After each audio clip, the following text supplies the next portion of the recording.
চক্রবর্তী। আজ আমি কবি নীরেন্দ্রনাথ চক্রবর্তীর একটা কবিতা শোনাবো। প্রথমেই বলবো, কবিতাটার এক কথায় মানে হচ্ছে গাছ না কেটে গাছ লাগিয়ে প্রকৃতিকে বাঁচাতে হবে, মানুষকেও বাঁচতে হবে। এরপর আমি কবিতাটা শুরু করছি। কবিতাটার নাম হলো কবি নীরেন্দ্রনাথ চক্রবর্তীর নদী নালা গাছপালা। শুকিয়ে যাচ্ছে নদীটি আর ভরাট হচ্ছে নালা, নির্বিচারে কাটছে সবাই চারিদিকে গাছপালা। এইরকমই চলতে থাকলে হঠাৎ দেখবে তুমি দেশটা হয়ে উঠেছে এক শুকনো মরুভূমি। জল না পেয়ে ছটফটিয়ে মরবে মানুষ, আর বৃক্ষবিহীন বিশ্বে সবাই করবে হাহাকার।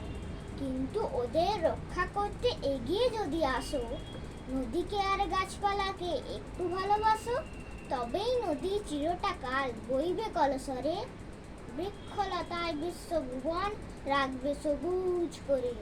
নমস্কার।